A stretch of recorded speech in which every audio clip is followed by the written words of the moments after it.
ಗೋಡನ್ಗೆ ಹಾಕ್ತೀರಾ? ಯಾವ ಗೋಡನ್ಗೆ ಹಾಕ್ತೀರಾ? ಆ ಗೋಡನ್ ನೇಮು ಅಲ್ಲ. ಯಾರು ಫೋನ್ ಮಾಡಿ ನಾನು ಕೇಳೋದೇನು ಗೊತ್ತಾ? ನಿಮಿಷ ಇದು ಎಲ್ಲಿಂದ ಬರ್ತಾ ಇದೆ? ಎಸ್ಎಲಯ ಏನ್ ಮಾಂಸ ಇದು? ನಾಟಿ ಯಾವುದು?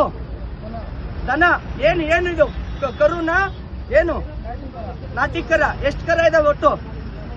40 ಕರುಗಳು. ಸರಿ, ಇದು ಎಲ್ಲಿಗೆ ತಗೊಂಡು ಹೋಗ್ತಾ ಇದ್ರಿ? ಬೆಂಗಳೂರಿಗೆ. ಬೆಂಗಳೂರಲ್ಲಿ ಎಲ್ಲಿ? ನಾಳೆ ಎಲ್ಲಿಂದ ತಗೊಂಡ್ಬರ್ತಾ ಇದ್ದೀರಾ? SILR ಅಂದ್ರೆ ಕುದೂರು ಕುದೂರಾ? ಜಾನ್ಸನ್ ಕಟ್ ಮಾಡಿದ್ದು ಎಲ್ಲಿ? ಅಲ್ಲೇ ಕಟ್ ಮಾಡಿದ್ದು. ಯಾರು ಮಾತಾಡ್ಬೇಡಿ, ಅವ್ನು ಹೇಳೋದು ಕ್ಲಾರಿಟಿ ಸಿಗಲ್ಲ. ಎಷ್ಟು ಕರುಗಳಿದಾವೆ ಇದರಲ್ಲಿ? 40 ಕರು ಇದಾವೆ. ಶಿವಾಜಿನಗರ್ಗೆ ಕೊಡಕ್ ಹೋಗ್ತಾ ಇದ್ದೀರಾ? ದಿನ ವಾರಕ್ಕೆ ಎಷ್ಟು ಸಲ ಹೋಗ್ತೀರಾ? ವಾರಕ್ಕೆ 2 ಟ್ರಿಪ್. ಯಾವತ್ತು ಹೋಗ್ತೀರಾ?